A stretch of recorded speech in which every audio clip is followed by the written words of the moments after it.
Hi, Spicewood second graders. It's Miss Rayborn here. We have just finished up our color and emotion unit, and in second grade, we get to learn about architecture. So we're starting off with one of my very favorite books of all time, truthfully. It's called Iggy, Peck, Architect, and it was written by Andrea Beatty, and the illustrations or the drawings in the book are by David Roberts, an amazing illustrator. And Iggy Peck was published by Abram Books for Young Readers. So here we go, Iggy Peck, Architect. This is a kind of a silly book. I hope you enjoy it. It says, Iggy Peck is an architect and has been since he was 2, when he built a great tower in only 1 hour with nothing but diapers and glue. Good gracious, Ignatius, his mother exclaimed. That's the coolest thing I've ever seen. But her smile faded fast as a light wind blew past, and she realized those diapers weren't clean. Ignatius, my son, what on earth have you done? It's disgusting, it's nasty, it stinks. Look at this, the kitty is sniffing it, because these are dirty diapers he used, but look how proud he looks. Look at all of his other creations over here, and his mom is like, oh no. But Iggy was gone. He was out on the lawn using dirt clods to build a great sphinx. A sphinx is something from Egyptian architecture. We get to learn about Egypt later this year too after our architecture unit. So he wasn't worried. When Iggy was 3, his parents could see that his unusual passion would stay. He built churches and chapels from peaches and apples, and temples from modeling clay. So look at this. He's so clever. He just uses whatever he's got around. He's got fruits and vegetables. He had some clay and pencils. Look at how beautiful that is. At dinner one night, to his father's delight, Iggy got a bright gleam in his eye, and out on the porch built the St. Louis Arch from pancakes and coconut pie. Oh my goodness, I'm a little bit nervous that when he puts that down, it might fall. Look at this, the kitty cat even has a tiny St. Louis arch made out of kitty cat food. Look at Dad, he's so proud. Dear Ig had it made until second grade when his teacher was Miss Lila Greer. On the very first day, she had this to say, we do not talk of buildings in here. Gothic or Romanesque, I couldn't care less about buildings, ancient or new. She said in her lecture about architecture that it had no place in grade 2. Oh, look, Miss Lila Greer, she's throwing away all of the things that he's gathered about architecture, and all the kids, look, they all look so serious. They're paying attention. They're like, uh-oh. But where's Iggy? He's building something. Let's see. That may seem severe, but she was sincere, and because when she was no more than 7, she'd had a great fright at a dizzying height in a building so tall it scraped heaven. On an architect's tour of the 95th floor, young Lila got lost from the group. So look, this is Miss Greer when she was a little girl, and she's in a skyscraper, which is very tall. And it looks like she got lost from Mom and Dad. She's all by herself. That would be scary.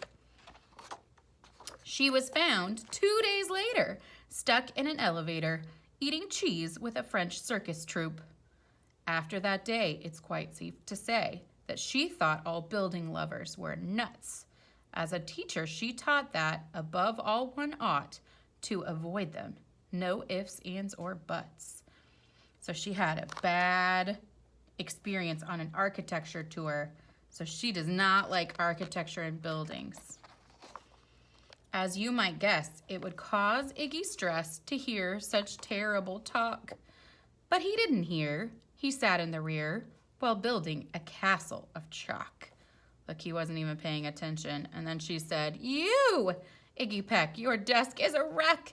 Tear down that castle right now. You will not build in here. Is that perfectly clear? Do you need to see Principal How? Uh-oh. Oh, look, she looks so mad. She's even pointing. That's not very kind.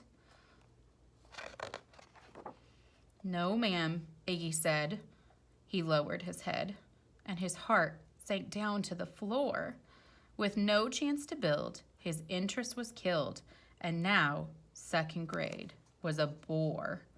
Look, he does not look like he's having a good time. After 12 long days that passed in a haze of reading, writing, and arithmetic, Miss Greer took the class to the Blue River Pass for a hike and an old-fashioned picnic. Look, here they all go. Off they go. She looks so excited. Iggy doesn't even look excited. It's even a field trip. They crossed an old trestle, which is a kind of a bridge, to a small island nestled in the heart of a burbling stream. But they no sooner passed than the footbridge collapsed and Miss Lila Greer started to scream. "We're trapped here, oh my, alas kids, goodbye." Her eyes rolled back in her head. She dropped to the ground with a vague groaning sound. Luckily, fainted, not dead. Oh my gosh, look at this, kiddos. Miss Lila Greer collapsed and look, the bridge fell in. The class was amazed. They stood there quite dazed, uncertain of what they should do. But one bright young man was off hatching a plan, which started with Miss Lila's shoe. Soon each lad and each lass there at Blue River Pass were working together as one. Look at this, guys. They're gathering together. Look, they're getting all the shoelaces. They're collecting branches. Iggy's telling them the plan. And when she came to, Miss Lila Greer knew that something quite brave had been done. She looked in the air and saw hanging there a structure with cables and braces. And on the far side, beaming with pride, were 17 smiling young faces. Look, here they are over here. Boots, tree roots, and strings, fruit roll-ups and things, some of which one shouldn't mention. Look at that right there. Were stretched ridge to ridge in a glorious bridge, dangling from shoestring suspension. Look at this bridge he built. It all became clear to Miss Lila Greer as she crossed that bridge over the stream. There are worse things to do when you're in grade 2 than spend your time building a dream. So look, this is what the bridge looked like, and this is what she's imagining. This looks like the Golden Gate Bridge in San Francisco, which is where Miss Rayborn is from. Now every week at Blue River Creek Elementary in 2nd grade, all the school kids can hear, along with Miss Greer, how the world's greatest buildings are made. The weekly guest speaker in t-shirt and sneakers talks of buildings from Rome to Quebec. Of course, he's the guy who builds towers from pie, that brilliant young man, Iggy Peck. So now he gets to give lectures about architecture to his class because Miss Greer, look, she looked so grumpy, and now she has learned how important it is. So we're going to continue talking about architecture, and you're going to do a little drawing with Miss Deb. So bye for now.